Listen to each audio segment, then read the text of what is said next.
नमस्कार, मैं डॉक्टर ओधेंद्र प्रताप सिंह, सहायक आचार्य कालीचरण पीजी कॉलेज और काउंसलर इग्नू, लखनऊ।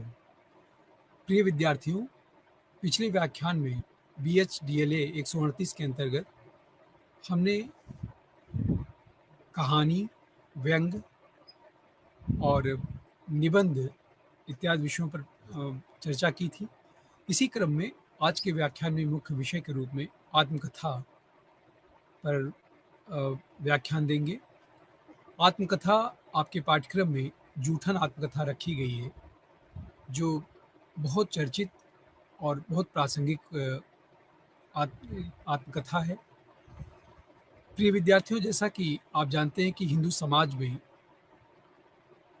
एक जागरूक दलित साहित्यकार की आत्मकथा जूठन आज इतना प्रासंगिक है कि उसको पढ़ कर के ऐसा लगता है कि क्या हमारे समाज में इस तरह की विषमताएं क्या अभी भी विद्यमान हैं?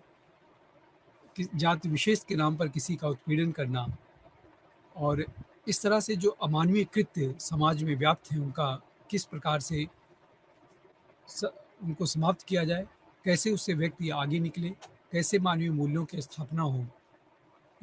इस उपन्यास के माध्यम से हम इस पर विचार करेंगे, इस उपन्यास का विश्लेषण करेंगे। ओम प्रकाश वाल्मीकि दलित लेखन के बड़े साहित्यकार हैं। उन्होंने दलितों के साथ होने वाले उत्पीड़न को बहुत ही मानवीय और संवेदनात्मक रूप में व्यक्त किया है। जूठन के माध्यम से अछूत जातियों के उत्पीड़न और उनके साथ होने वाली अमानुषिक जो अत्याचार हैं, उन पर विचार किया गया है। वस्तुतः आज नारी मुक्ति या दलित मुक्ति के आंदोलन दोनों ही साहित्य के केंद्र में रहे हैं। इस इकाई के अंतर्गत हम लोग देखेंगे कि आत्मकथा में, जूठन आत्मकथा गद्य विधा की विशेषताओं को इसके माध्यम से हम समझने का प्रयास करेंगे। आत्मकथाकार के जीवन की यातनापूर्ण प्रसंगों से दलित जीवन की जो वास्तविक पीड़ा है, उसको हम समझ सकेंगे। प्रिय विद्यार्थियों, इस बात को आप लोग अच्छी भली भांति जानते हैं कि आत्मकथा किसी लेखक द्वारा स्वयं अपने विषय में लिखा जाता है कि किस प्रकार से उसका जीवन संघर्ष उत्तरोत्तर आगे बढ़ता है, कैसे वो प्रारंभिक रूप से लेकर के अपनी यात्रा प्रारंभ करता है और कैसे वो शिखर पहुंचता है। इसका लेखा जोखा इस उपन्यास के माध्यम से आपके सामने प्रस्तुत होगा। हिंदी साहित्य विविध विधाओं के अंतर्गत हमने देखा कि साहित्य की विभिन्न विधाओं में, जिनमें हमने एकांकी पर बात की, व्यंग निबंध पर बात की, पूस की रात कहानी पर चर्चा की और इसी प्रकार से संस्मरण पर बात की। आज उसी क्रम में हम लोग दलित लेखन में उपन्यास के माध्यम से विचार करेंगे कि कैसे दलितों का जीवन रहा है और दलितों के साथ किस प्रकार से जाति के आधार पर उनका उत्पीड़न होता रहा है। इस पर यह उपन्यास भली बात प्रकाश डालता है। आत्मकथा में व्यक्त लेखकीय चरित्र और व्यक्तित्व को हम समझ सकेंगे। इस आत्मकथा के माध्यम से व्यक्त लेखकीय चरित्र और व्यक्तित्व पर बहुत बेहतरी के साथ विचार किया गया है। आत्मकथा के संरचना शिल्प की विशेषताओं की पूरी जानकारी हमें इस उपन्यास के आद्योपात अध्ययन के उपरांत प्राप्त हो सकता है। प्रिय विद्यार्थियों, स्वतंत्रोत्तर भारतीय सामाजिक परिवेश के एक महत्वपूर्ण अभिशाप के रूप में हमारे सामने आता है। अस्पृश्यता की जो समस्या है, उसके साथ ही साथ असमानता मूलक जो हिंदू धर्म व्यवस्था की विसंगतियां हैं, उसको हम इसके माध्यम से रेखांकित कर सकेंगे। आत्मकथा के प्रतिपाद्य को अच्छी तरह से विवेचित विश्लेषित करने की हम इसके माध्यम से क्षमता अपने आप में भी महसूस करेंगे। कहने का आशय यह है कि आत्मकथा लिखने की आवश्यकता क्यों है और एक लेखक किस प्रकार से अपने विषय में स्वयं अपनी उसको कथात्मक रूप में, कहानी के रूप में रोचक बना करके कैसे व्यक्त करता है, उसमें कितनी स्वतंत्रता होती है और क्या क्या प्रतिबद्धताएं हैं जिनका एक आत्मकथा लेखनकार को अनुपालन जिनका करना पड़ता है।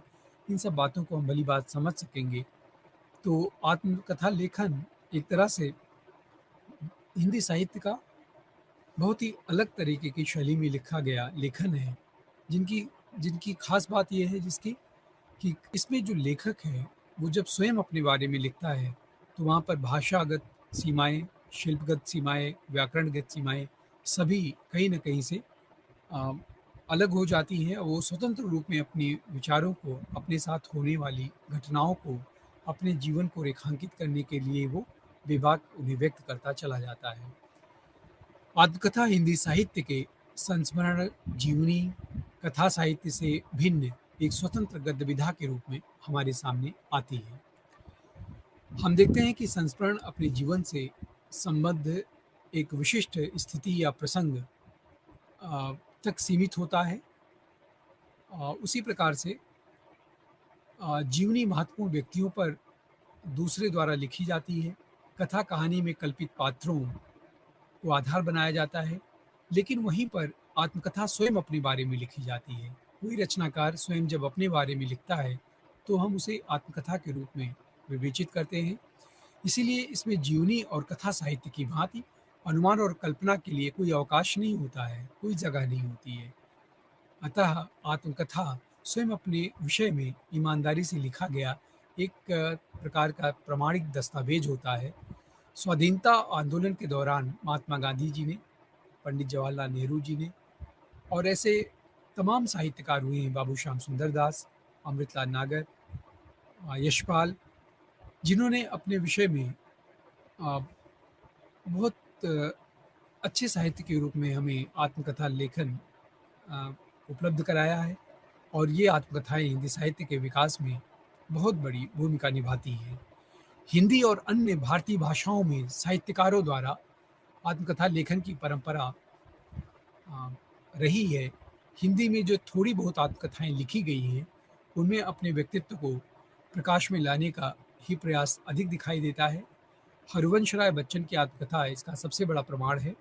उनकी आत्मकथा के अंतिम खंड पर टिप्पणी करते हुए दिबेन ने लिखा है कि यह आत्मकथा बच्चन की अपेक्षा उनकी कुतिया की अधिक हो जाती है, लेकिन बहुत सारे अ, दलित साहित्यकारों द्वारा लिखी गई आत्मकथाएँ उक्त तथ्य को गलत सिद्ध करती हैं। क्यों? जैसे मराठी के दलित साहित्यकार दया पवार की आत्मकथा है बलूत।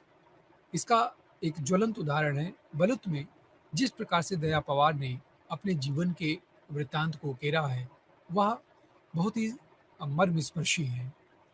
इस दृष्टि से हिंदी के दलित साहित्यकार मोहनदास नैमिष राय की आत्मकथा अपने अपने पिंजरे एक सार्थक प्रयास में हम कह सकते हैं।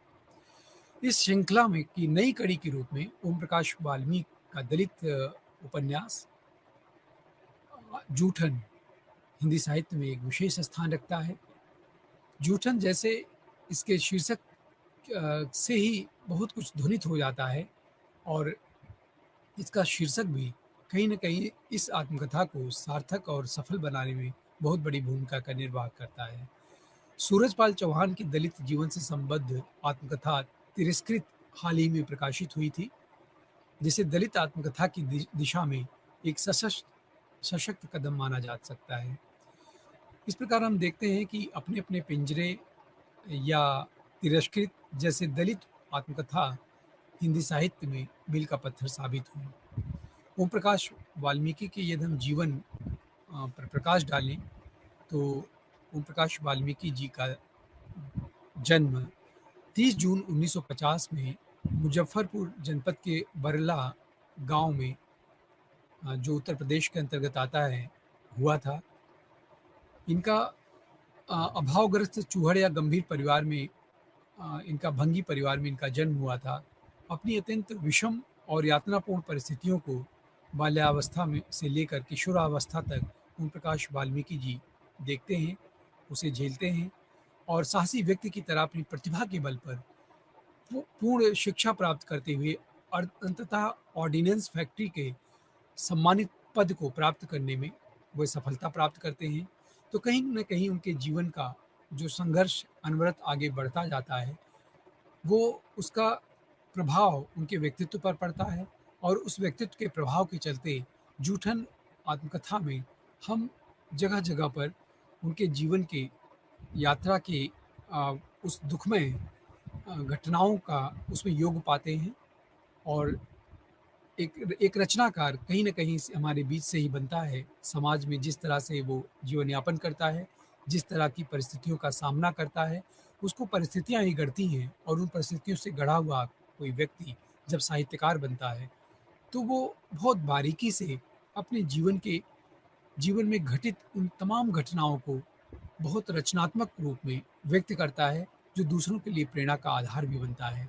दूसरे उससे प्रेरित होते हैं और अपनी विषम परिस्थितियों से लड़ने का मादा अपने भीतर अनुभव करते हैं। महाराष्ट्र की महाराष्ट्र की चंद्रपुर, उत्तर प्रदेश की देहरादून और मध्य प्रदेश की जबलपुर स्थित ऑर्डिनेंस फैक्ट्रियों में काम करते हुए ओम प्रकाश वाल्मीकि जी साहित्य के क्षेत्र में सक्रिय हुए और हिंदी साहित्य के क्षेत्र में उन्होंने कविता, कहानी, आलोचना के साथ-साथ आत्मकथा लेखन में अत्यधिक सफलता प्राप्त की। इनके लगभग 5 कविता संग्रह प्रकाशित हो चुके हैं, 4 कहानी संग्रह प्रकाशित हैं, 3 आलोचनात्मक ग्रंथ इनके प्रकाशित हैं। इनकी आत्मकथा जूठन का आरंभिक अंश अ, हम यदि देखें तो उसमें वो इनके जीवन का वो प्रारंभिक जो जीवन का स्वरूप है, वो उससे व्यक्त होता है। जूठन का आरंभिक अंश पढ़ कर के पाठक इस प्रकार से आत्मकथा से जुड़ जाता है कि उसमें एक औपन्यासिक अ, की रोचकता का अनुभव करता है और इसे देख कर के कोई भी पाठक ये सहजता से अनुमान लगा देता है कि उनका जीवन कितना पीड़ा और अभावग्रस्त था। दलित जीवन की जो यातना है, उसका अनुभव पाठक स्वयं अपने भीतर करने लगता है। इसके साथ ही पूरे देश में अछूत जीवन की अमानवीय और अपमानजनक स्थिति का जो अनुभव है, वो रचनाकार पाठकों को कराने में सफल होता है।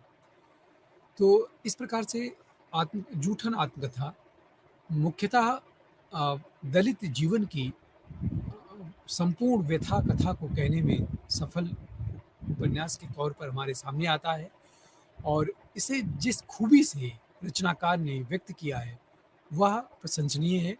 आत्मकथा के एक छोटे और आरंभिक अंश को यदि हम देखें तो उसमें होनहार व्यक्ति की 5वीं कक्षा तक की परीक्षा का पास करने की चर्चा इस छोटे से अंश में हो सकी है। वहीं पर संपूर्ण भारतीय गाँव की स्थिति को इस उपन्यास के माध्यम से ओम प्रकाश वाल्मीकि जी स्पष्ट करने का प्रयास किए हैं। वर्ण व्यवस्था पर आधारित ग्राम व्यवस्था में भंगियों, चमारों, धोबियों, कुम्हारों तथा अनेक अछूत जातियों के लोगों को उच्च समझी जाने वाली जातियों से अलग-थलग और थोड़ी दूर पर गंदी बस्ती में अत्यंत कठोर परिस्थितियों में जीवन यापन करने के लिए मजबूर होना पड़ता है। इसका दृश्य दिखाया गया है। एक जीता जागता और गलाजत भरा चित्र उपस्थित करने के बाद लेखक ने अपनी प्रतिक्रिया व्यक्त करते हुए इस उपन्यास पर लिखा है कि बस यह था वह वातावरण जिसमें बचपन बीता। इस माहौल में यदि वर्ण व्यवस्था को आदर्श व्यवस्था कहने वालों को 2-4 दिन रहना पड़ जाए तो उनकी राय बदल जाएगी। यह टिप्पणी लेखक की जीवन दृष्टि को संकेतित करती है, जो पूरी आत्मकथा में स्थान-स्थान पर अत्यंत तीव्रता और आक्रोश के साथ व्यक्त हुई है। गाँव का पूरा खाका प्रस्तुत करने के बाद लेखक ने अपनी जाति, चोहड़ा या भंगी के प्रति ऊँची जातियों का जो व्यवहार है, उसे व्यक्त किया है। बेगार, गाली-गलौज, घोर प्रताड़ना के साथ वो अविवेक चोहड़े जैसे संबोधन का ज़िक्र करते हुए लेखक ने बताया है कि उनकी ज़िंदगी कुत्ते-बिल्ली जैसे जानवरों से भी बदतर हो गई थी। चोहड़े का स्पर्श भी पाप समझा जाता था। उस समय देश को आज़ादी मिले 8 साल हो गए थे। सर्वत्र गांधी जी के अछूतोद्धार की प्रतिध्वनि सुनाई पड़ती थी। कानूनी तौर पर सरकारी स्कूलों के द्वार अछूतों के लिए खोल दिए गए थे, लेकिन जन सामान्य की जो मानसिकता थी, वो पहले जैसी थी और उस मानसिकता में कोई मूलभूत परिवर्तन उस समय तक 8 वर्षों तक नहीं हुआ था। इसलिए स्कूल में प्रवेश पाने की कठिनाई भी ज्यों की त्यों महसूस होती थी और लेखक ने पढ़ने लिखने के लिए जब पिता ने सेवाराम मसीही की शरण में भेजा अपने बेटे को, वहाँ से भी किसी अ, झटपट के कारण उसे अलग होना पड़ा। लेकिन आगे चल के बड़ी मुश्किल से सरकारी स्कूल में उसे दाखिला मिल जाता है। वहाँ प्राध्यापकों से लेकर ऊँची जाति के विद्यार्थियों द्वारा उसे जिस प्रकार से प्रताड़ित किया जाता है, उसके देख कर के रोंगटे खड़े हो जाते हैं। हेडमास्टर कालीराम लेखक को पढ़ाई से अलग कर स्कूल के अंदर और बाहर की सफाई का भार सौंप देता है। इससे इनकार करने पर उसे स्कूल से निकाल दिया जाता है। अपने पिता के प्रोत्साहन, साहस के सहारे वह सारी यातनाओं को झेलकर 5वीं की कक्षा उत्तीर्ण कर लेता है। तो उस बच्चे का प्रारंभ से ही जिस प्रकार से जुझारूपन और अपने साथ होने वाले अन्याय के प्रति विरोध करने की प्रवृत्ति में दृष्टिगत होती है, वह काबिल तारीफ़ है और कहीं न कहीं वह दूर के उस सफल व्यक्तित्व का परिचय भी कराती चलती है कि आने वाले दिनों में इ इनकी यही परिस्थितियाँ इस व्यक्ति को कितना बड़ा रचनाकार और कितने बड़े समाज का नेतृत्व करने का अ, दायित्व सौंपेगा, प्रदान करेगा। अपनी शिक्षा-दीक्षा की अमानवीय परिस्थितियों के साथ ही लेखक ने फसलों की कटाई-बुवाई, बड़ी जातियों के घरों और पशुशालाओं की सफाई के बदले मिलने वाली अधिक गाली और कम मज़दूरी को बड़े मार्मिक ढंग से दर्शाया है। आत्मकथा के जो निर्धारित अंश के अंत में लेखक ने जूठन की अमानवीय प्रथा का अत्यंत मार्मिक चित्रण किया है, जिस चित्रण को अ, देख कर के पाठक स्वयं कहीं न कहीं उसमें प्रभावित हो जाता है और अपने आप को उन परिस्थितियों में अ, घिरा हुआ पाता है। शादी-ब्याह के मौके पर जब मेहमान और बाराती खाना खाकर जा रहे होते हैं, तो चौड़े दरवाजे के बाहर खड़े-खड़े टोकरे लेकर बैठे रहते हैं। खाने की समाप्ति के बाद जूठी पत्तलें उनके टोकरों में डाल दी जाती हैं, जिन्हें घर ले जाकर वो जूठन इकट्ठी करके कुछ खा लेते हैं और शेष भविष्य के लिए सुखाकर सुरक्षित रख लेते हैं। सुखदेव सिंह की लड़की की शादी पर जूठन की आस से में ही लेखक के माँ-बाप और भाई-बहनों ने एक पखवाड़े तक अपने यहाँ रात-दिन बेगारी की थी।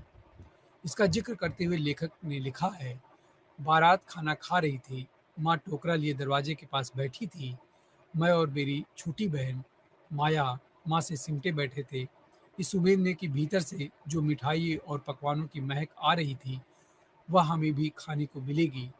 भोजन की समाप्ति के बाद जब चौधरी सुखदेव सिंह दिखाई दिया, तो उसकी माँ ने कहा, "चौधरी जी, एक पत्तल में कुछ डालकर हमारे बच्चों को दे दो। वह भी तो इसी दिन का इंतज़ार कर रहे थे।" इस पर चौधरी सुखदेव सिंह ने टोकरी की ओर इशारा करके कहा, "टोकरा व जूठन ले जा रही है, ऊपर से जागतों के लिए खाना माँग रही, अपनी औकात में रह छोड़ी, उठा टोकरा और चलती बन।" माँ ने इस अपमान का प्रतिकार करते हुए टोकरा वहीं बिखेर दिया। सुखदेव सिंह ने कहा कि उसे उठाकर अपने घर रख लो और सुबह बारातियों को रास्ते में खिला देना। यह सुनकर सुखदेव सिंह की माँ पर झपटा लेकिन शेरनी की तरह माँ ने उसका सामना किया। इस घटना के बाद लेखक के परिवार से जूठन का सिलसिला समाप्त हो गया। वस्तुतः इस घटना के कारण ही लेखक ने आत्मकथा को जूठन शीर्षक दिया था। जो इसकी अंतर्वस्तु के साथ ही लेखक ने आत्मकथा प्रतिपाद्य को भी रेखांकित किया है इसी के माध्यम से। उच्च और सम्मानित पद पर नौकरी प्राप्त करने के 25-30 साल के बाद सुखदेव सिंह अपने पोते को लेखक के घर भेजता है किसी इंटरव्यू के सिलसिले में और स्वयं उसके घर जाकर सम्मानपूर्वक भोजन करता है। इस प्रकार जूठन शीर्षक आत्मकथा की समूची अंतर्वस्तु का संकेत निर्धारित अंश से मिल जाता है। लेकिन इस आत्मकथा के संपूर्ण महत्व को पूरी रचना को पढ़ने के बाद ही हम समझ सकते हैं। हमारा विद्यार्थियों से अ, यही सुझाव है विद्यार्थियों को कि वे जूठन आत्मकथा को आद्योपांत पढ़ें और इस आत्मकथा को आद्योपांत पढ़ने के बाद वे स्वयं बहुत सारे निष्कर्षों तक पहुँच सकते हैं।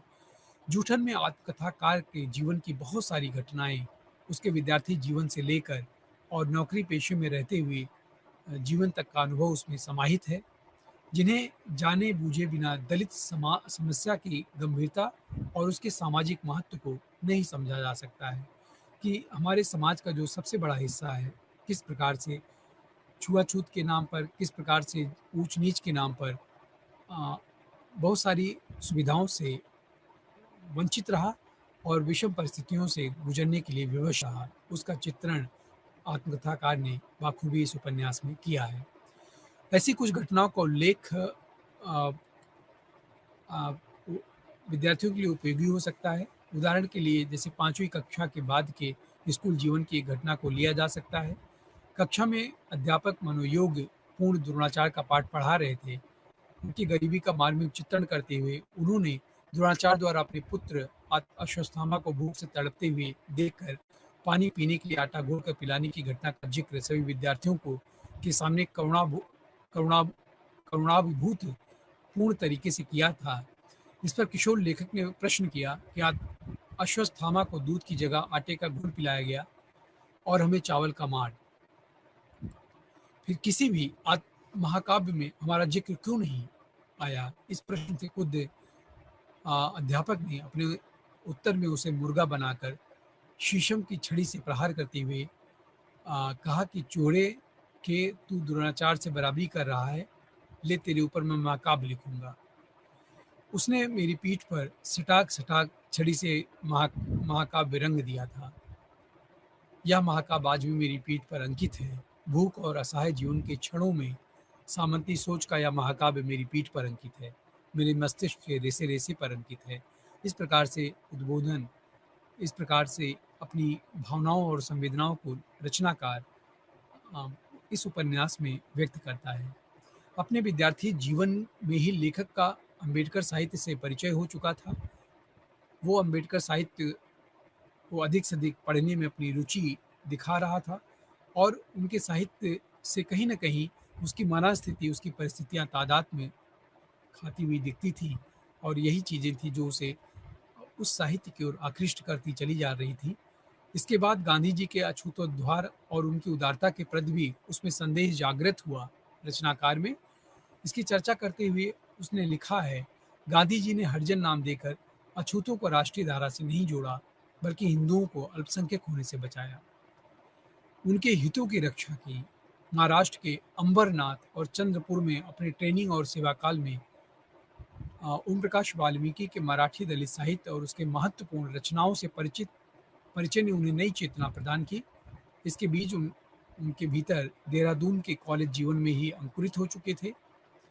इसी का परिणाम है कि जूठक शीर्षक उनकी आत्मकथा है। अपनी कहानियों, कविताओं, आलोचनाओं और टिप्पणियों के माध्यम से दलित साहित्य को हिंदी साहित्य की मुख्य धारा में सम्मानजनक स्थान दिलाने का दायित्व निरंतर ओम प्रकाश वाल्मीकि जी करते रहे। इस संदर्भ में उनकी आत्मकथा की अंतर्वस्तु और उसके प्रतिपाद्य का सही ढंग से मूल्यांकन किया जा सकता है। इसी क्रम में हम यदि जूठन उपन्यास के अंतर्वस्तु पर बात करें, तो अंतर्वस्तु के रूप में आत्मकथा के मूल पाठ और सार को पढ़कर ही समझा जा सकता हो और इसकी अंतर्वस्तु पर निबंध और कहानी की तरह विचार और भाव पक्ष को गहनता और जीवंतता के साथ उनके विचारों को पूरी तरह से अनुशासन में बांध कर रखा गया है। इस दृष्टि से हम देखें तो आत्मकथाकार ने अपने जीवन की पीड़ा, यातना और पग-पग पर उपस्थित होने वाले विरोध, भाववाद, दलित जीवन की यातना, मुक्ति के उद्देश्य को परिचालित किया है। अतः यह आत्मकथा स्वयं की व्यथा कथा बन जाती है। इस आत्मकथा में आरंभ से लेकर के अंत तक लेखक ने स्वयं के माध्यम से दलित जीवन की असहायता, विवशता और हर तरह के अत्याचारों के साथ सवर्णों या ऊंची जातियों द्वारा स्वीकृत वर्ण व्यवस्था, ब्राह्मण वर्चस्व, सामाजिक राजनीतिक व्यवस्था, सामंती मानसिकता आदि के प्रति विद्रोह भावना के रूप में अपनी तीव्र मानसिक प्रतिक्रिया व्यक्त की है। इसीलिए आत्मकथा की अंतर्वस्तु असमानता मूलक जाति पर आधारित भारतीय समाज रचना की एक गंभीर समस्या के रूप में हमारे सामने आती है। दलित जीवन की त्रासदी के रूप में हम इस जूठन आत्मकथा उपन्यास को देख सकते हैं। प्रिय विद्यार्थियों, वैचारिक दृष्टि से देखें तो इस आत्मकथा में लेखक का सामाजिक चिंतन भी स्थान स्थान पर उजागर हुआ है, लेकिन चिंतनगत निष्कर्ष के आधार पर उसके जीवन अनुभव ही अधिक प्रभावी रहे हैं। चिंतन के लिए चिंतन अर्थात मुक्ति चिंतन में उनका विश्वास नहीं दिखता है। उसने खुलकर अछूत और दलित जीवन की त्रुटियों को उजागर किया है। भूत प्रेत, देवी देवता, झाड़ फूक और भगत ओझा टोना टोटका में उनका विश्वास, कर्मफल और भाग्य के प्रति उनकी आस्था और उनके जीवन के अभिशाप को और तीखा बनाता जाता है। इसके लिए लेखक ने अशिक्षा और रूढ़िवादिता के कारण को ही मुख्य बताया है। लेकिन शिक्षित और संपन्न होने के बावजूद अछूतों द्वारा अपने जाति सूचक सरनेम को छिपाने के पीछे के मानसिक द्वंद्व को दर्शाता है। अलगाववाद के डर, जातिवादी मानसिकता के कारण दलितों द्वारा दलितों के लिए किए जाने वाले तिरस्कार और ही दृष्टि से बचने का यह प्रयास भी इसमें दृष्टिगत होता है। जाति प्रथा से जूझने के लिए समानता मूलक समाज की आवश्यकता को लेखक ने बहुत शिद्दत से महसूस किया। सामाजिक बदलाव से ही इस समस्या का समाधान होने की संभावना लेखक ने व्यक्त की है। यही दलित जीवन के उद्धार का एकमात्र मार्ग है जिसे लेखक ने सुझाया है। लेखक को दलित मुक्ति का जो मार्ग अभिप्रेत है, वही दलित जीवन में व्याप्त भयानक शोषण और उत्पीड़न को दूर करने का एकमात्र सही कदम बताया है। ऊंची जातियों के स्तर तक पहुंचने की होड़ का भी उसने खुलकर चित्रण किया है। इससे लगता है कि मात्र शिक्षा और आर्थिक स्तर में सुधार के माध्यम से ही दलित जीवन का उद्धार संभव है। लेखक ने समस्या का जो भयावह रूप उजागर किया है, वह कई स्तरों पर, कई कोणों से इससे मुक्ति पाने के लिए अन्य लोगों को प्रेरित करती है और यही इस उपन्यास की सार्थकता है कि इसे पढ़ करके कोई दलित पाठक, लेखक और समाज में हर वह व्यक्ति जो कहीं न कहीं से अ, विशेष लोगों द्वारा सुविधागत चीज़ों से हमेशा वंचित रखा गया है, उसके लिए वो प्रतिरोध कर सके, उसका विरोध कर सके और अपने अधिकारों के लिए जागरूक हो सके। तो ये उपन्यास एक इसी प्रकार की भावना को पाठकों के बीच में उत्पन्न करती है कि वे अपने अधिकारों के प्रति सचेत हों और अपने आसपास होने वाले इस तरह से अन्यायपूर्ण स्थितियों से परिचित हो सकें और उनका विरोध करके एक नए और नवीन समाज की संरचना करने में अपनी सहभागिता दे सकें। आत्मकथा रचनाकार के चरित्र का वास्तव में प्रामाणिक दस्तावेज होता है और अगर हम उपन्यास में निहित चरित्रों का विश्लेषण करें तो हमें लगता है कि सचमुच चरित्र का एक प्रामाणिक दस्तावेज किसी भी रचना में उसमें निहित पात्रों का चरित्रगत विशेषताएं हैं। लेकिन इसके लिए ये आवश्यक शर्त यह है कि रचनाकार अपने बारे में लिखते हुए पूरी ईमानदारी का परिचय दे। ऐसा न करे कि उन बातों को छिपा जाए जिससे कहीं न कहीं जिन बातों को व्यक्त करने में उसे संकोच होता हो, लज्जा आती हो या उसे लगता हो कि वो अपनी आलोचना कर रहा हो या अपनी परिस्थितियों का रोना रो रहा है। तो इसका उसे ध्यान रखना होगा। इस दृष्टि से जहाँ तक ओम प्रकाश वाल्मीकि का प्रश्न है, प्रिय विद्यार्थियों, उन्होंने प्रायः पूरी ईमानदारी का परिचय अपने इस उपन्यास में दिया है। बचपन या उनका किशोरावस्था से लेकर के विद्यार्थी जीवन से आगे चल कर के नौकरी पेशा स्थितियों में भी जिस बेबाकी के साथ उन्होंने अपने अनुभव और जीवन यापन संबंधी घटनाओं, प्रसंगों, विषम परिस्थितियों और आशाओं, आकांक्षाओं का उल्लेख किया है, वो निश्चय ही काबिले तारीफ़ है। उन्होंने कहीं भी पर्दा डालने का प्रयास नहीं किया है। उनकी कमज़ोरियाँ, उनकी क्षमताएँ इस आत्मकथा में पूरी ईमानदारी से व्यक्त हुई हैं। यही किसी आत्मकथा लेखक की सबसे बड़ी सफलता होती है कि वो पूरी ईमानदारी का निर्वहन उपन्यास में, आत्मकथा लेखन में प्रारंभ से लेकर के अंत तक कर सके। और यह इस उपन्यास में हमें ओम प्रकाश वाल्मीकि जी की रचना में मिलता है। प्रिय विद्यार्थियों, अनेक विषम और विरोधी परिस्थितियों के बाद भी लेखक ने अपनी हिम्मत कहीं भी कमज़ोर होते हुए नहीं दिखाई है। जीवन की दौड़ में एक सफल व्यक्ति बनने के बाद भी उसने अपनी इंसानियत को कायम रखा। इंसानी सरोकारों के प्रति उनका जो समर्पण था, वो जीवन पर्यंत दिखाई देता है। एक साहित्यकार ही नहीं, वरन एक सांस्कृतिक सामाजिक कार्यकर्ता के रूप में भी ओम प्रकाश वाल्मीकि ने अपनी सक्रियता का परिचय दिया है। जातीय विषमता से ग्रस्त भारतीय समाज में जो एक परोक्ष या प्रत्यक्ष संघर्ष की स्थिति है, उसे वर्ग संघर्ष की अ, स्थिति भी हम कह सकते हैं या जातीय संघर्ष कह सकते हैं, उनमें खुलकर हिस्सा लिया है और उसमें बेबाकी के साथ अपनी बात को रखा है। इस उत्कट संघर्ष की भावना का बीज उनके जीवन में गाँव के प्रारंभिक जीवन काल में ही पड़ जाता है।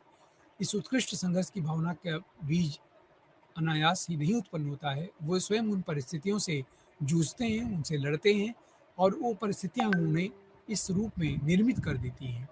अपने विषाता अपने विषमताग्रस्त ग्रामीण माहौल का चित्रण उपस्थित करने के बाद उन्होंने निष्कर्ष दिया है, अस्पृश्यता का ऐसा माहौल कि कुत्ते-बिल्ली, गाय-भैंस को छूना बुरा नहीं माना जाता था, लेकिन ये चोहड़े का स्पर्श हो जाए, तो पाप लग जाता था। सामाजिक स्तर पर इंसानी दर्जा नहीं था, वो चोहड़े ज़रूरत की वस्तु थे। काम पूरा होते ही उपयोग उनका खत्म हो जाता था। इस्तेमाल करो, दूर फेंको। इस उद्धरण में चित्रित स्थिति स्वाधीनता के बाद 1955-56 ईस्वी की है, लेकिन प्रतिक्रिया 1995-96 की है। क्या 40 वर्षों में इसमें कोई परिवर्तन नहीं हुआ? ये महत्वपूर्ण प्रश्न बनता है। यह एक प्रश्न है जिस पर विचार करना लेखक की ईमानदारी और उसके चरित्र का मूल्यांकन करने के लिए आवश्यक है। जब तक एक लंबे समय के बाद चौधरी सुखदेव सिंह का पोता सुरेंद्र लेखक के घर जाकर रात को ठहरता है, उसकी पत्नी के हाथों बने हुए भोजन की तारीफ करते हुए रात खाना खाता है और स्वयं चौधरी का लेखक के घर पर जाकर भोजन करना इस बात का संकेत करता है कि अस्पृश्यता का बंधन 35-40 वर्षों में काफ़ी शिथिल पड़ा है। इस परिवर्तन को लेखक ने अपनी रचना में कहीं भी महत्व के साथ रेखांकित नहीं किया। अतः कहीं न कहीं उनका क्रोध, उनका आक्रोश, ईर्ष्या का भाव इस उपन्यास में दिखाई देता है। 35-40 वर्षों में यदि एक सामान्य व्यक्ति भी समाज की उन तमाम वर्गों पर ध्यान दे, प्रकाश डाले, उनका अध्ययन करे, उन्हें समझने की कोशिश करे, तो एक मूलभूत परिवर्तन हमें समाज में दिखाई देता है। अब ओम प्रकाश वाल्मीकि जी जो उपन्यास अ, में जिस उपन्यास को लिखते हैं जूठन नाम से, उसमें दृश्य तो दिखाते हैं 1955 और 56 का, जिसे लिख रहे होते हैं 95-96 में। तो इतने बड़े कालखंड के अंतराल में क्या उन्हें अपने जीवन में एक बहुत बड़ा परिवर्तन नहीं दिखाई देता है? क्या उन्होंने कभी बेबाकी के साथ उसी बेबाकी के साथ जिस बेबाकी के साथ आत्मकथाकार इस उपन्यास में दलितों की समस्या को उजागर करता है, क्या उसने समाज में होने वाले परिवर्तनों को कहीं स्थान नहीं देना उचित समझा? ये बहुत सारे ऐसे सवाल हैं, जो प्रकारांतर से उठाए जाते हैं और उठते रहेंगे क्योंकि इसमें कोई संदेह नहीं है कि 30-35 सालों में इतना बड़ा परिवर्तन हुआ है कि केवल अर्थ ही समाज के स्वरूप का आधार बन गया। यदि व्यक्ति आर्थिक रूप से संपन्न है, चाहे वो जिस जाति, धर्म, वर्ग का हो, तो उसको सम्मान मिलेगा, उसको इज़्ज़त मिलेगी, उसको स्थान मिलेगा। यदि कोई दलित भी वर्तमान में या विगत 90 और 2000 के मध्य तक यदि वो संपन्न नहीं है, तो उसके अपनी ही बिरादरी के लोग उसको अपने समाज से तिरस्कृत के रूप में उसके साथ व्यवहार करते हैं, उसका सम्मान नहीं करते हैं, उसको वो अधिकार नहीं देते हैं जो दिया जाना चाहिए। तो दूसरे लोगों से हम क्या अपेक्षा रखें? तो कहीं न कहीं से आत्मकथा लेखक के लिए जिस ईमानदारी की आवश्यकता होती है, वो ईमानदारी पूर्णतः हम कह सकते हैं कि इस उपन्यास में विद्यमान नहीं है। यदि होती तो कहीं न कहीं से जब उपन्यासकार 30 वर्ष बाद, 40 वर्ष बाद एक उपन्यास लिख रहा होता है, जिसमें वो अपने अतीत के विषय में ध्यान करके, स्मरण करके उन स्थितियों का चित्रण करता है, लेकिन आए हुए समाज के बदलाव के साथ यदि वो उपन्यास को जोड़कर अपनी कथा को आगे ले चलता, तो कहीं न कहीं ये और अच्छा उपन्यास बन सकता था। यदि हम इस उपन्यास में इसके परिवेश पर विचार करें, तो परिवेश के रूप में हम देखते हैं कि महादेवी वर्मा जी का निबंध जीने की कला का जो परिवेशगत अध्ययन था, इस तथ्य को विस्तार से हमने देखा कि रचना के मूल्यांकन के लिए परिवेश की जानकारी बहुत महत्व रखती है। यदि हम 1930-35 के भारतीय सामाजिक परिवेश को नज़रअंदाज कर दें, तो आज के संदर्भ में महादेवी वर्मा जी की जो नारी समस्या है, वो उसकी मान्यताएँ काफ़ी अतिरंजित सी हमें लग सकती हैं। इस तथ्य को हम कविता, कहानी, नाटक, उपन्यास इत्यादि में रचनात्मक विधाओं के साथ आलोचना पर भी समान रूप से लागू होते हुए देखते हैं। आत्मकथा जैसी पूर्णतः आत्मनिष्ठ विधा के रूप लिए तो तदनुगीन सामाजिक परिवेश की जानकारी अधिक महत्वपूर्ण बन जाती है। भारतीय समाज व्यवस्था वर्ण व्यवस्था से विकृत रूप धारण करके धीरे-धीरे जाति व्यवस्था में किस प्रकार परिवर्तित होती है, इसका अनुमान लगता है। आरंभ में यह पेशेवर जाति व्यवस्था ग्रामाशित समाज व्यवस्था की ठोस आधारशिला बनती गई। ब्राह्मण, क्षत्रिय, वैश्य, अन्य पेशेवर जातियां जैसे लोहार हुआ, कहार, नाई, बरई, बढ़ई आदि अपेक्षाकृत कम नीची जातियां जो समाज में कम नीची जाति समझी जाती थी, अ, वो एक साथ रहती थी। ये सभी जातियां एक दूसरे पर निर्भर रहती थी और किसी एक के बिना दूसरे का काम चलना संभव नहीं था। इसके साथ ही डोम, धरकार, भंगी, चमार, चांडाल आदि अनेक अछूत समुदाय भी था, जो ग्रामशित व्यवस्था का अविभाज्य अंग था। लेकिन इन्हें मूल गांव से कहीं दूर बस्ती में रहना पड़ता था या उनको बसाया जाता था। जाति व्यवस्था के विधि निषेधों का कड़ाई से पालन करना दलितों के लिए अनिवार्य बन गया था।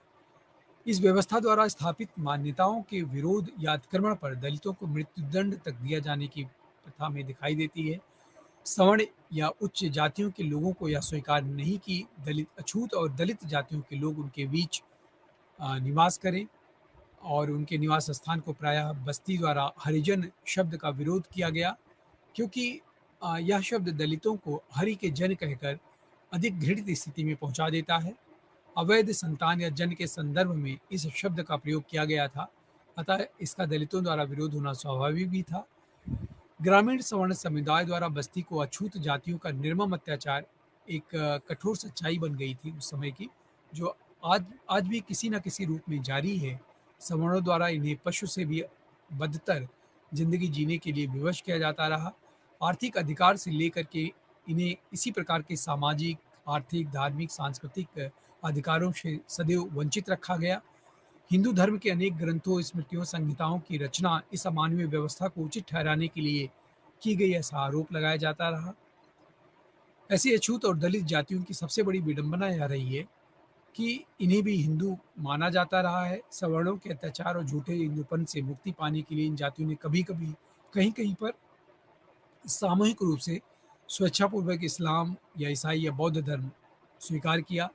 धर्मांतरण की इस प्रवृत्ति को रोकने के लिए बहुत सारे हिंदू आंदोलनों की शुरुआत हुई, लेकिन हिंदू धर्म की असमानता और न्यायपूर्ण व्यवस्था को बदलने का ईमानदारी के साथ बहुतों ने प्रयास किया, पर उस प्रयास में सफलता किस रूप में मिली, ये एक मूल्यांकन का विषय है। इसके साथ ही धर्मांतरण से भी दलितों को अन्याय और शोषण से मुक्ति क्या नहीं मिल सकी, विचारणीय प्रश्न है। जाति व्यवस्था पर आधारित ग्राम व्यवस्था ने इन्हें पुनः शूद्रों की कोट में डालकर गांव की सीमा से बाहर रखा और सिलसिले में बरकरार रखा गया। ये इस उपन्यास का कहीं न कहीं ये स्वरूप के रूप में हमें दिखाई देता है। जूठन आत्मकथा के लेखक ओम प्रकाश वाल्मीकि भी एक ऐसी ही शूद्र या दलित से संबंध रखते थे, जिसे शूद्रों में भी अति शूद्र या दलितों में अति दलित माना जाता था और बहुत अछूत समझा जाता था। एक ऐसी जाति या वर्ग से वह संबंध रखते थे और उससे जुड़े हुए थे। भारतीय इतिहास के मध्यकाल में भक्ति आंदोलन के माध्यम से दलित जातियों के प्रतिनिधि कबीर ने हिंदू वर्ण व्यवस्था और मुस्लिम स्तर भेद के लिए दोनों समुदायों को धिक्कारते हुए लिखा भी था कि जो तू बामन जाया, आन बाट हुए क्यों नहीं आया, जो तू तुर्कनी जाया, अंदर खतना क्यों न कराया।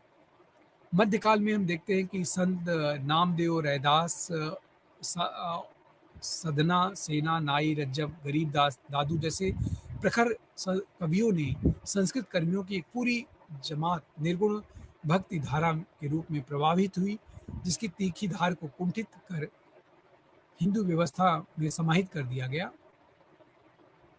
ये आरोप लगाया जाता रहा है, लेकिन आज के वैज्ञानिक युग में लोकतांत्रिक व्यवस्था में साहित्य और संस्कृत के क्षेत्र में सक्रिय दलित आंदोलन की धार को कुंठित करना संभव नहीं है। हर व्यक्ति को समान अवसर दिया जा रहा है, समान रूप से बढ़ने के लिए उसे प्रेरित किया जा रहा है। व्यक्ति दिनों दिन अधिक से अधिक शिक्षित हो रहा है। समाज में प्रत्येक व्यक्ति जागरूक है और दूसरों के साथ इंसाफ हो, ऐसी भावना से वो प्रेरित है, ओतप्रोत है। फिर भी इसे असंभव नहीं माना जा सकता है। इस व्यावसायिकता के युग में सवर्ण मानसिकता के सत्ताधारी समुदाय में लोभ लाभ के बहुत सारे कंडे हैं, जिनसे दलित वर्ग के प्रतिनिधि संस्कृत कर्मियों को पर्याप्त सावधान रहने की ज़रूरत का सुझाव देता हुआ उपन्यास दृष्टिगत होता है। परिवेशगत इस दबाव के कारण ही अतिरिक्त सावधानी के प्रयास में ओम प्रकाश वाल्मीकि जी ने अपनी आत्मकथा में कहीं न कहीं अधिक कटु होकर अपने मानवीय कर्म का भी संपादन किया है। अपने व्यक्तिगत स्वार्थ के लिए उसका दुरुपयोग भी किया है। इस आत्मकथा में तीखी प्रतिक्रियाओं को अ, इसी रूप में देखा जाना चाहिए कि कहीं न कहीं से जिस अन्याय या जिस परिस्थिति से गुज़र कर लेखक इस उपन्यास को रचता है, उसकी मनःस्थिति का अनुमान हम सहजता से लगा सकते हैं। इस उपन्यास में जो रचना शिल्प है, अगर हम इसके शिल्प पर विचार करें तो साहित्य की एक विधा के रूप में आत्मकथा के रचना शिल्प का कलात्मक होना अ, अम, अनिवार्य रूप से पहली शर्त है। लेकिन इस कलात्मकता की कोई ऐसी निश्चित कसौटी नहीं है साहित्य में कि नहीं आपको इस कसौटी पर चल कर के ही उपन्यास को लिखना होगा। इसे हम हरिशंकर परसाई जी या महादेवी वर्मा जी के निबंधों के रचना संरचना शिल्प के अंदर भी देख सकते हैं। हमने देखा कि और देख कर के अच्छी तरह समझ सकते हैं। यहाँ पर हम दलित लेखक की आत्मकथा के संरचना शिल्प पर विचार कर सकते हैं। आत्मकथा में जो साहित्यिक कलात्मकता है, वो बहुत आवश्यक है। उससे कहीं अधिक लेकिन आवश्यक है उसकी प्रामाणिकता। यदि आत्मकथा लेखन में उसकी प्रामाणिकता पर संदेह है, तो फिर उसकी कलात्मकता निरर्थक हो जाती है। इसलिए कलात्मकता के साथ-साथ आत्मकथा लेखन में उसकी प्रामाणिकता का आधार मजबूत होना आवश्यक है, जो पाठक को अपने भीतर सहीपन की प्रतीति करा सकता है। उपन्यास में ऐसी घटनाओं को व्यक्त किया जाना चाहिए। इस तथ्य को ध्यान में रख कर के हम इस आत्मकथा की भाषा शैली पर अलग से विचार और संरचना शिल्प की विशेषताओं को आसानी से समझ सकते हैं। प्रिय विद्यार्थियों, आत्मकथा की भाषा में वह सारी विशेषताएँ आ जाती हैं, जो कहानी, उपन्यास, नाटक, निबंध में होती हैं। परिवेश और वातावरण के संदर्भ में पात्रानुकूलता, भावानुकूलता, विषयानुकूलता, पात्रों के आदि संवाद ऐसे तत्व हैं, जो आत्मकथा में भी उपेक्षणीय नहीं हैं। इन पर भी रचनाकार को ध्यान देना ही देना पड़ता है और यदि वो ध्यान नहीं देगा, तो उपन्यास रुचिकर नहीं बन पाएगा। यह आत्मकथाकार पर निर्भर करता है कि वह अपनी भाषा के किस स्वरूप का कब और कैसे इस्तेमाल करे, इसका चयन वह स्वयं करेगा। यह भी संभव है कि आत्मकथा लेखक अपनी निश्चित और स्तरीय परिनिश्चित भाषा की शुरू से अंत तक उसका प्रयोग करता रहे। ओम प्रकाश वाल्मीकि जी ने भाषा के संदर्भ में वातावरण, परिवेश और पात्रानुकूलता के साथ ही निश्चित भाषा के भी कुशल प्रयोग का परिचय अपने इस उपन्यास जूठन में दिया है। अपने गाँव के वातावरण के चित्रण में वाल्मीकि ने घेर, पुरुषों की बैठक और पशुशाला जिसे कहते थे घेर को, तगा यानी कि त्यागी जात के लोग जहाँ रहते थे, चौहड़ा यानी कि भंगी जात के लोग और बगड़ा यानी बस्ती, जोहड़ी, बावड़ी आदि ठेठ स्थानीय बोली के शब्दों का प्रयोग अपने इस उपन्यास में किया है, जो कहीं न कहीं से उपन्यास को अधिक रुचिकर और रोचक बना देता है।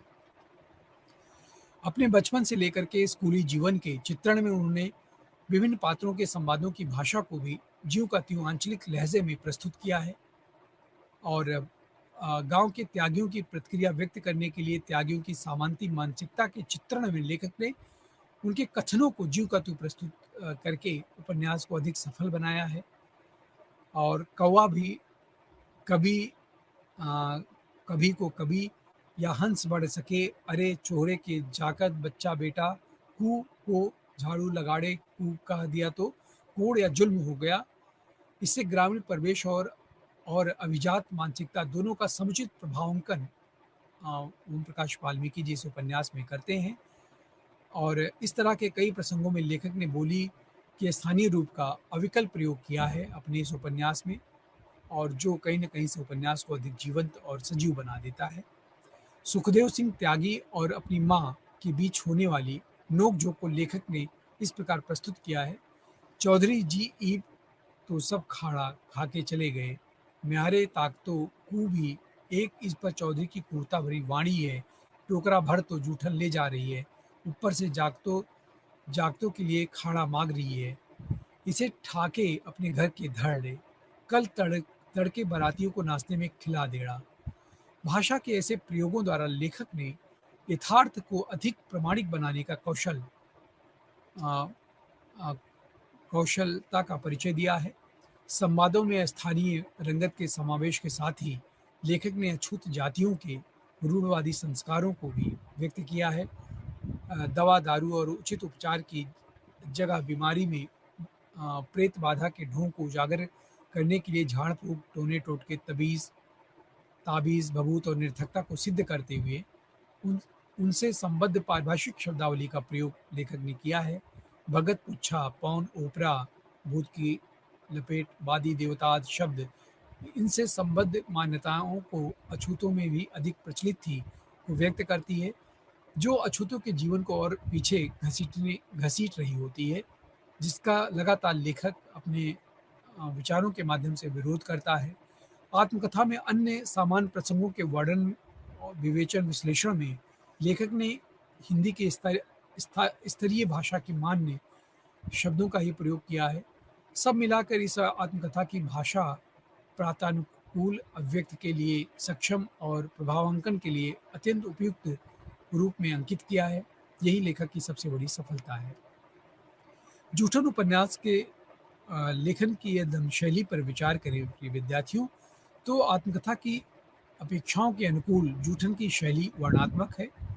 स्थान-स्थान पर स्थितियों और घटनाओं का विवरण देते हुए आत्मकथा शैली में चित्रात्मकता भी दिखाई देती है हमें और अ, गंभीर स्थितियों के वर्णन में लेखक को कहीं-कहीं एक तर्कसंगत निष्कर्ष पर पहुँचने के लिए विवेचन विश्लेषण का भी सहारा लेना पड़ता है। किंतु वर्णनात्मक शैली में किसी प्रकार का गुणात्मक अंतर हमें नहीं दिखाई देता है। ओम प्रकाश वाल्मीकि जी ने अपनी आत्मकथा की वर्णनात्मक शैली को नीरस विवरणों से बचाने का हमेशा ध्यान रखा है। इसके लिए उन्होंने स्थान-स्थान पर संवादों की योजना करके उसे जीवंत और सरस बनाने का प्रयास किया है। आत्मकथा के आरंभिक अंश की भाषा पर विचार करते हुए संवादों की योजना से आने वाली जीवंतता पर हमने पहले ही चर्चा कर ली है। यहाँ आगे-आगे कुछ संवादों की इस दृष्टि से उचित जान पड़ती है कि उनको उदाहरण के रूप में आपके सामने रखें प्रिय विद्यार्थियों। हम देखते हैं कि महाराष्ट्र के चंद्रपुर में रहते हुए एक ब्राह्मण कुलकर्णी परिवार की लड़की सविता वाल्मीकि को ब्राह्मण समझकर प्रेम करने लगती है। यहाँ लेखक और उसके बीच की वार्ता आत्मकथा में कहानी की सरसता का संचार करता है। लेखक कहता है, मेरे बारे में तुम्हारी क्या राय है? लेखक पूछता है। सविता जो उसे जिससे उसका प्रथम परिचय होता है या उसे कहीं न कहीं उसके प्रति प्रेम का अनुभव करने लगती है, वो कहती है, आई बाबा तुम्हारी तारीफ़ करते हैं, तुम्हें अच्छा मानते हैं। लेखक, मैंने तुम्हारी राय पूछी थी। सविता, अच्छे लगते हो। उसने मेरी बाँह पर अपने शरीर का भार डाल दिया था। लेखक, अच्छा, यदि मैं यस्सी हूँ तो भी? सविता, तुम यस्सी कैसे हो सकते हो? क्यों? यदि हुआ तो? सविता, तुम ब्राह्मण हो।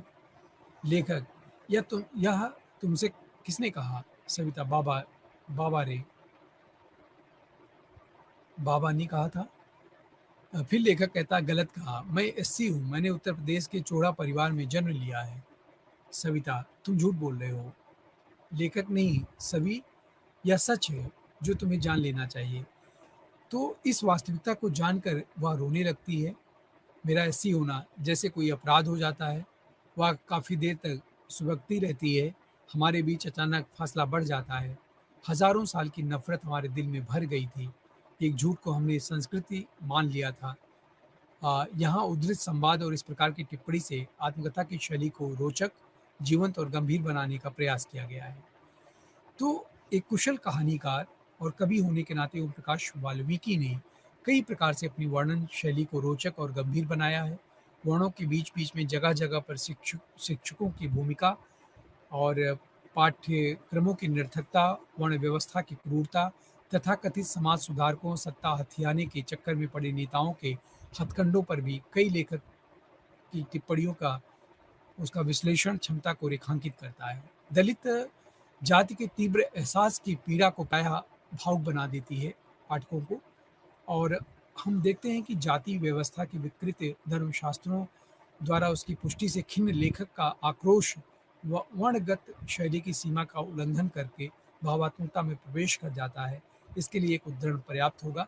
तरह तरह के मिथक रचे गए, वीरता के आदर्शों के कुल मिलाकर क्या परिणाम निकले? पराजय, निराशा, निर्धनता, अज्ञानता, संकीर्णता, कूपमंडूकता, धार्मिक जड़ता, पुरोहितवाद के चंगुल में फंसा कर्मकांड में उलझा समाज, जो टुकड़ों-टुकड़ों में बँटकर कभी यूनानियों से हारा, कभी शकों से हारा, कभी हुनों से, कभी अफ़गानों से, कभी मुगलों, फ्रांसीसियों और अंग्रेज़ों से हारा, फिर भी अपनी वीरता और महानता के नाम पर कमज़ोर और असहायों को पीटता रहा। तो ये जो कहने का अंदाज़ है, ये जो एक तरफ से ही अपने भीतर की सारे आक्रोश और उस व्यथित परिवेश के उपरांत जो भावना है उसके भीतर भरी हुई, उसे किस प्रकार से लेखक अपने इस उपन्यास में व्यक्त करता है और यही उसकी अभिव्यक्ति इस उपन्यास में पाठकों को अपनी ओर आकृष्ट कर लेती है। आक्रोश और भावावेश के नाम पर उपर्युक्त उद्धरण में हमने देखा कि व्यक्ति सच्चाई से इनकार नहीं किया जा सकता है। इस तरह की भावात्मक शैली के माध्यम से वाल्मीकि ने अपने पाठकों को जाति-पाति, छुआ-छूत के मुद्दों पर गंभीरता से सोचने के लिए विवश कर दिया। अपनी शैली की को कलात्मकता नहीं प्रभावोत्पादक भी बनाया है वो लेखक ने। अतः हम कह सकते हैं कि कलात्मकता और प्रभावोत्पादकता दोनों ही दृष्टियों से ये आत्मकथा और इसकी जो शैली है वो बहुत सार्थक और सफल मानी जा सकती है। इसी प्रकार से यदि हम इस उपन्यास के शीर्षक पर बात करें, तो उपन्यास का जो शीर्षक है बहुत रुचिकर है और कहीं न कहीं से यह अपने प्रतिपाद्य को व्यक्त करने में सफलता प्राप्त करता है। पिछली इकाइयों में हमने देखा कि कहानी और निबंध के अध्ययन में उनके शीर्षक के महत्व को भली बात हमने समझा था और किसी भी निबंध, कहानी या एकांकी का जो शीर्षक है, वो कहीं न कहीं उस पूरे अ, कथा वस्तु को अपने में समेट लेता है और इस आधार पर हम जूठन के विषय में भी कह सकते हैं कि जूठन जिस प्रकार इसका शीर्षक आत्मकथा का लेख रचनाकार ने रखा है, वो इसकी कथा को और अधिक प्रासंगिक और सार्थक बना देता है। एक साहित्य विधा के रूप में आत्मकथा के लिए भी शीर्षक का चुनाव उसी रूप में महत्वपूर्ण है जैसे कहानी, निबंध और अन्य गद्य विधाओं के लिए होता है।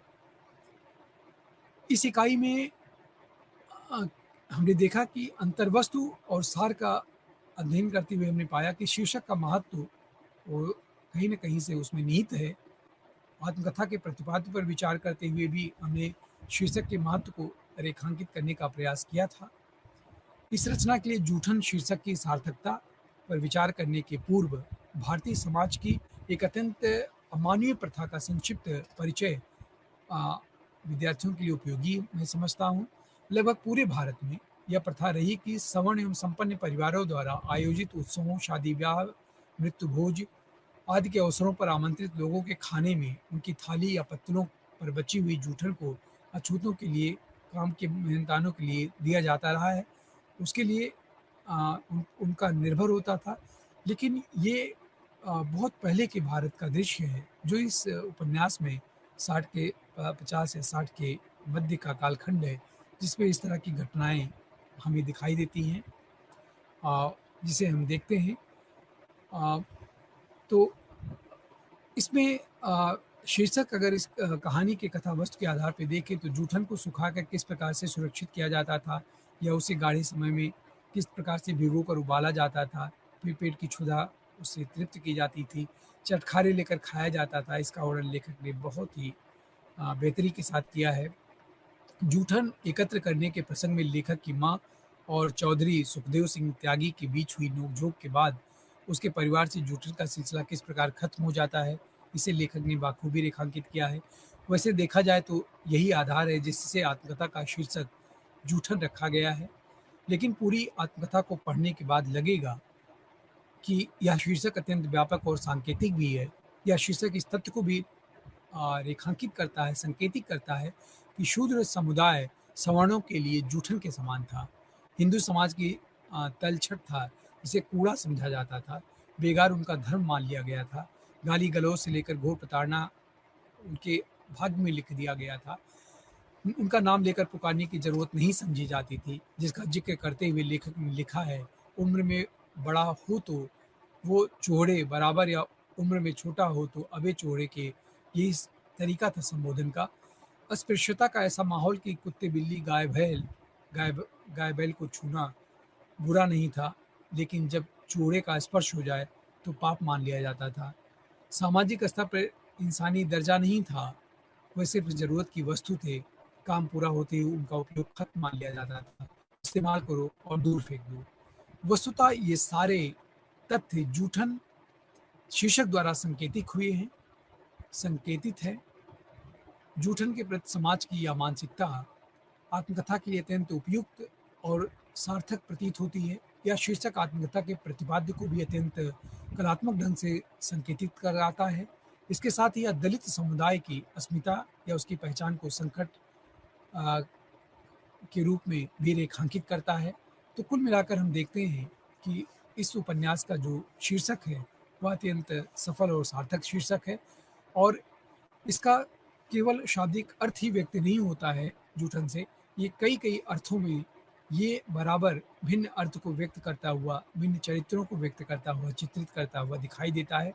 इसलिए बड़े व्यापक रूप में इस उपन्यास के शीर्षक को उपन्यास ने रखा है, उपन्यासकार ने रखा है और ये शीर्षक भी इस उपन्यास को अधिक सार्थक और सफल बनाने में महती भूमिका का निर्वहन करता है। प्रतिपाद्य पर यदि हम विचार करें तो कविता, कहानी, उपन्यास, निबंध आदि की तरह ही आत्मकथा का भी एक निश्चित उद्देश्य होता है। यह उद्देश्य उसका प्रतिपाद्य माना जाता है। यह बात कहीं कहीं और जगह सही है, लेकिन इस रचना में लेखक की अपनी कथा है, जो स्वयं उसकी कलम से लिपिबद्ध हुई है। लेकिन इसे लेखक के जीवन की रोज़ाना मचा मात्र नहीं माना जा सकता है। पूरे जीवन के विस्तार में लेखक को जिन-जिन अप्रिय प्रिय स्थितियों का सामना करना पड़ा है, जिन व्यक्तियों, घटनाओं से उसे प्रभावित होना पड़ा है, जिनके माध्यम से उसकी दृष्टि का निर्माण हुआ है, वह सभी आत्मकथा में आती हैं। अपने जीवन यापन के दौरान होने वाले अनुभव, व्यक्तिगत और सामाजिक क्रियाएँ, उसकी मूल्य दृष्टि का निर्माण करती हैं। यही वह मूल्य दृष्टि है जिसके आधार पर लेखक उस उपन्यास को रचता है और आधार बनाता है, अपने जैसे लोगों का और पूरे समाज का मूल्यांकन करता है। यह मूल्यांकन दृष्टि पूरे सामाजिक संदर्भ में विकसित और अर्जित होती है, अतः इसे सामाजिक दृष्टि भी कहा जा सकता है। इस सामाजिक दृष्टि के प्रकाश में ही वह अपनी व्यक्ति स्थिति और समाज स्थिति का निरीक्षण परीक्षण करता है। इसके बाद ही उसका निजी जीवन आत्मकथा का विषय बन जाता है। इस संदर्भ में विचार करें तो हम देखेंगे कि आत्मकथा में लेखक के जीवन में उसके अछूत होने के सामाजिक अभिशाप की पीड़ा निहित है। उपन्यास आद्योपांत इस पीड़ा को व्यक्त करता है। तो प्रिय विद्यार्थियों, हम देखते हैं कि इस दृष्टि से एक तीसरे पक्ष की ओर वाल्मीकि जी इशारा करते हैं। अछूत कही जाने वाली जातियों में ऐसे बहुत सारे लोगों का उल्लेख वाल्मीकि ने अपने इस उपन्यास में किया है, जो अ, पढ़ लिख करके अपनी स्थिति में अच्छे हो जाते हैं और जाति पर पर्दा डालने की जो अनवरत कोशिश करते हैं। इनमें से कई उनके रिश्तेदार हैं, भतीजी या हमसफ़र मित्र या मोहन दास नैमिषारण्य जैसे दलित कवि लेखक भी सम्मिलित हैं, जिनका उल्लेख रचनाकार अपने इस उपन्यास में करता है। इससे आहत होकर के उन्होंने लिखा है कि दलित आंदोलन से जुड़े रचनाकारों, बुद्धिजीवियों, कार्यकर्ताओं को अपने अंतर्द्वंद्वों से लगातार जूझना पड़ रहा है। इसका और अधिक खुलासा करते हुए उन्होंने आगे लिखा है कि इस सरनेम यानी कि वाल्मीकि के कारण मुझे जो दंश मिले हैं, उनको बयान करना कठिन है। परायों की बात तो छोड़िए, अपनों ने ही जो पीड़ा दी थी वह अकथनीय है। परायों से लड़ना जितना आसान होता है, अपनों से लड़ना उतना ही दुष्कर होता है। यह तथ्य भी अछूत या दलित समाज की समस्याओं को गंभीरता से उजागर करता है, रेखांकित करता है, जिसमें देखा जाता है कि उनका बेटा भी अपने बाप को पहचानने से इनकार कर देता है। इस प्रकार जूठन शीर्षक आत्मकथा दलित और अछूत समझी जाने वाली जातियों के एक प्रतिनिधि रचनाकार की आत्मकथा है, जिसमें अछूतों के उद्धार के की आवश्यकता को एक गंभीर सामाजिक समस्या के रूप में प्रतिपादित करने का प्रयास रचनाकार ने किया है और इस प्रकार से ओम प्रकाश वाल्मीकि जी को अ, जूठन उपन्यास की रचना में एक बड़ी सफलता मिली है और उन्होंने बहुत ही बेहतरी के साथ अपने साथ होने वाली घटनाओं को आधार बना करके बहुत रोचक और बहुत प्रासंगिक रूप में इस उपन्यास में अपनी भावनाओं और विचारों को व्यक्त किया है और यही एक रचनाकार की सफलता होती है कि वो अपनी पीड़ा को कैसे कलात्मक और रचनात्मक बना करके आम आम लोगों के सामने उसे व्यक्त करे, पहुँचाए, ताकि दूसरे लोगों को उससे प्रेरणा और अ, संबल मिल सके। और हम कह सकते हैं कि निश्चित रूप से यह आत्मकथा जूठन ओम प्रकाश वाल्मीकि की महत्वपूर्ण रचनाओं में से एक है और समाज के लिए एक ऐसा आईना है जिसमें जिसके माध्यम से हम ये समझ सकते हैं और ये अनुभव कर सकते हैं कि हमें इंसान के रूप में समाज में अपनी भूमिका का निर्वहन करना चाहिए, इंसान को इंसान समझना चाहिए और एक दूसरे के लिए, उनके उत्थान के लिए हमें समर्पित रहना चाहिए। इसी के साथ प्रिय विद्यार्थियों, आज के इस व्याख्यान को मैं विराम देता हूँ और आप सबका बहुत-बहुत धन्यवाद। नमस्कार।